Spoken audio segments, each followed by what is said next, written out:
it's like a dream only thing. You know, when you get to ride a bike, and you know you shouldn't be riding because you're not old enough, you don't have a license, and so you kind of feel a bit badass as well. And as a 12-year-old kid, to learn how to ride a motorcycle when none of your buddies ride, this was a cool thing for me. And then, like I said, and then the dude would come home on these rad Harleys. So I was just blown away every day. And then going into the Harley store in London and seeing that, I'm like, man, this is what I want to do. You know, I don't want to go to college. I want to go to uni. I want to, I want to ride motorcycles. So I'm Charlie Stockwell. I work for Wars Harley-Davidson over in London. You may know me as a custom builder there. Been building custom bikes with Wars for 25 years. Wow, I guess it was 1990. I was probably 10 years old. And motorcycles hadn't really been, I wasn't influenced by any member of the family before then. I had a vague interest, I guess. My sister, a few years older than me, had a new boyfriend. And I remember he came around the house one day on a Yamaha LC 250. And I thought he was the raddest dude. You know, my older brother was in a rock band. He was a singer. And I think those two met, at one of his gigs. So for me to see this guy, and my sister together riding a motorcycle, and this was a whole new experience for me. And I was kind of like, man, I want to be like that dude. And they stayed together, later got married. And, he was the first one that taught me to ride. I was probably, maybe 11 or 12. He would take me down to a derelict runway that was a little bit outside of London.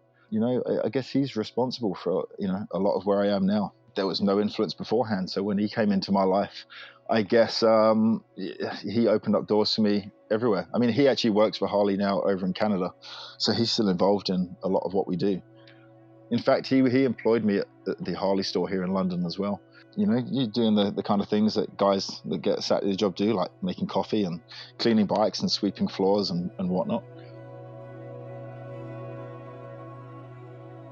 I mean, for me, like I said, it was a huge eye opener because I hadn't done anything like that before and never really had the opportunity to do anything. So it was a whole new world, and I guess Ian was 8 or 9 years older than me as well. So he was a young dude still at the time. He was 20, but like I said, I was 12. I was still at school. So this was like growing up while I was still a kid, with them being involved with the rock music and stuff like that. And while all my other buddies were out playing football and, studying at school and college, I had this whole other thing of, wanting to be around motorcycles. And then, like I said, he was working for Wars Harley-Davidson at the time. So I would get to hang out with him at work. He would bring the Harleys home, we'd go riding, and that's kind of where my love for Harley started as well.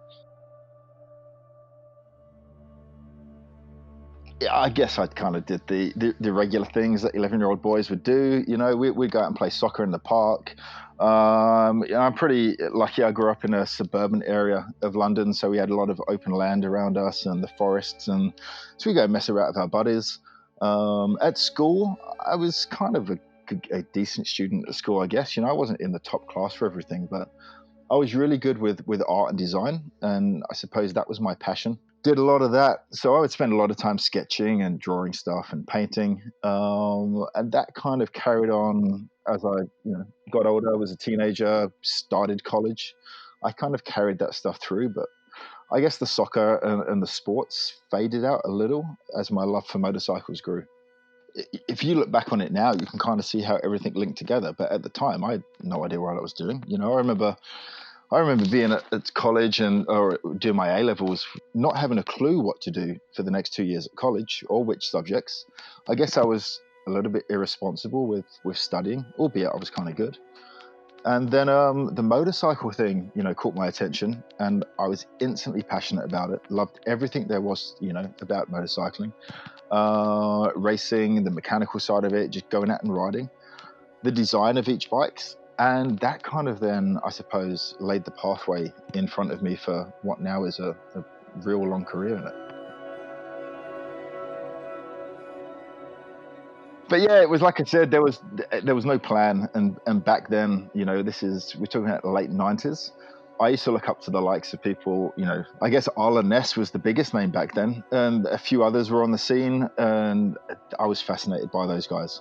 And but I guess the custom building scene in the UK it wasn't there. It was kind of an underground thing. You knew it went on, but there was nothing of the level that we know it now. So, you know, for me, it was Harley-Davidson was my job, and I loved everything about it. And then, you know, I wanted to do something a little bit different, but there was no one to follow over here, or at a dealership level at least. So I had to convince my boss real hard to, you know, like, well, let's build some custom bikes. He's like, nah, you know, there's no money in it. You know, no one does it. It's not going to work. And I'm like, I want to be creative. You know, I don't want to be changing tires and oils the whole time. You know, let's just try and do something. You know, let's customize a bike a little bit and let's see how it goes. I guess a lot of things happened at the right time. You know, that social media and Facebook had kind of started with Twitter. And so it was trying to use that and reach out. And I guess I was working with a lot of older guys at the time where, you know, they wasn't on social media. So this was a thing that I was used to. So I knew the power of I guess, what we could do with it. I was always into photography. So I would photograph everything I was doing, and I would build a photo diary of each build I was doing. And, you know, back then it was like 1 or 2 bikes a year. The scene started to develop. There was more interest in it. You know, buddies of mine thought, like I said, I grew up with guys that wanted to play soccer and you know, call it regular jobs. So then people started seeing what I was doing, and word got out. And our location on the King's Road and Wars Harley-Davidson being as big as they are and as well known as they are really helped, because we're in central London. We're in a real cool, trendy zone. So we wouldn't just have people that like bikes come into the store. We'd have your celebrities that would come in, high earners that would come in, and they could afford to put down $50,000 on a custom bike and wait 6 months for it to build. So it just developed, and year by year, with social media, the experience of using it, as well as the awareness that it brought to us, we got busier and busier, and I would get more and more bookings. So it went from building 1 bike a year to 2, and then to 5, and to 6, and to 7. You know, and as word got out and other people started to do it as well, and then with the launch of Instagram, you know, you're kind of tapping into people's addiction. You know they're going to be there watching, so you want to put that stuff out on your platform. Harley has soul. You know, Harley has character. You know, I've owned and I've ridden many brands. Harley has something that sometimes it's hard to put your finger on. You know, it's you buy more than just a motorcycle when you buy a Harley and when you ride a Harley. I guess we've grown up watching, you know, Hollywood movies where you've got that dream, and you get these guys and girls that ride Harleys in the movie theaters. And I don't know, it's I've been doing this for 25 years and worked for Harley 25 years, and I know there's something special about a Harley that I've never really been able to put my finger on. But it gives you the feeling, the sense of freedom. It gives you energy. People across the world, you know, where I've worked and where I've raced, and Harley owners truly love their bike. People that own a Harley tend not to go and, you know, jump brands. Yet people with other brands, you know, they buy, you know, Italian brands, they buy Japanese brands, they buy German brands. A Harley owner sticks with Harley for life. So, you know, that's that one thing. And the more you learn about it, the more you understand it, because you feel it too. It's also one of the things I would never, ever sell them. You know, I've had many other bikes as well growing up, and, you know, they don't mean anything to me. The Harleys I would never, ever get rid of. You can look back, you know, through old photographs that you don't even know these people, but you feel a connection. You see a photo of like 50, 60 years ago at someone's grandparents that, you know, they had a Harley with a sidecar or an old Serby car, and you feel the connection there. And you can see how much they love that bike way back 60, 70, 80 years ago, and we feel exactly the same now. You know, I'd love to think that in 50 years' time, people are looking at pictures of us on our bikes, and that bike is still in existence, and that's been handed down to my kids and their kids and so on. Wow, what does riding mean to me? I think for me, it's my one, you know, true love.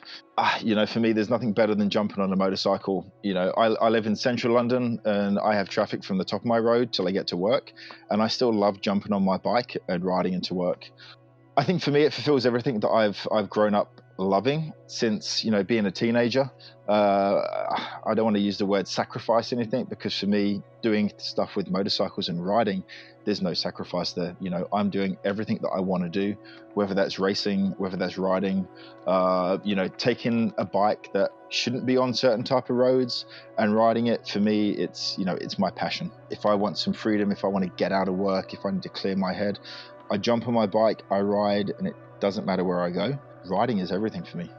Oh man, some of the rides that I've been on, I was over in Australia and I flew over, picked up a brand new street glide from Harley Australia in Sydney.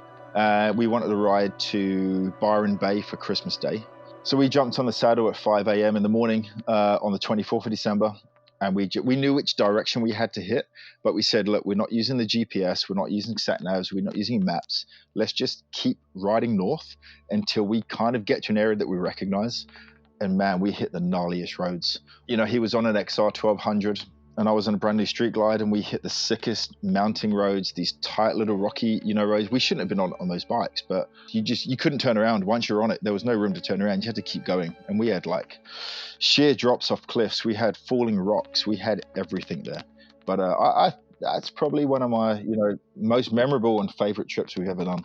What an adventure. We did everything we could. We had no idea where we were going. We just knew that we had to follow north. We got lost every day. We probably did 10,000 kilometers, in a week, a little over a week. And that's the best way to ride.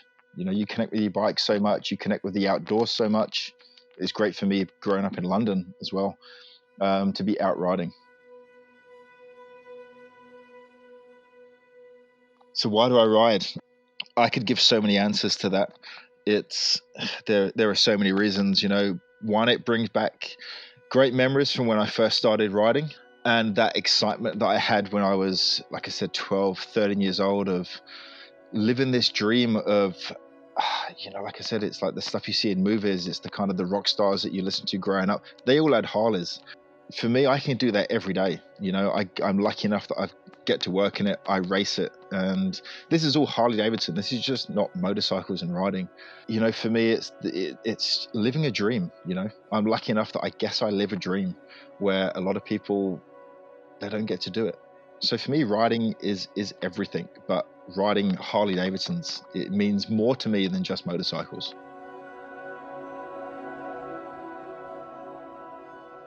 I think of everybody that I've met in my career. It seems like a short career, but I remind myself it was my 24th anniversary with Harley, I think last week or 2 weeks ago. And I'm like, man, have I really been doing it that long? I still feel like I'm 20 something. Everybody that I'm buddies with, I've got my best friends are in this industry working with Harley Davidson. I've met the raddest people. I race Harley Davidsons. I get to redesign and customize Harley Davidsons. I get to ride them. I travel the world with Harley Davidson. It's I've done pretty good for myself. So, I guess I can see why people think I'm cool. I still can't see it, but the best thing to do is to go out and try it, because it would take you 5 minutes to understand why I sound so passionate about it. I can't think of anybody that wouldn't like jumping on a bike. And yes, it can be intimidating, I guess, at first. These things don't stand up by themselves. So yes, there's danger in that, I guess. But you see how much fun people have. You see how much fun the community has with motorcycles. Get on and ride and join this whole community of people now that have fallen in love with riding. And I think now it's more open and it's more appealing to people. You get to see it every single day. You get people that send me messages on Instagram and say, like, I've never ridden a bike, but I love what you do, and I follow all of your buddies as well. And I think it's the raddest thing.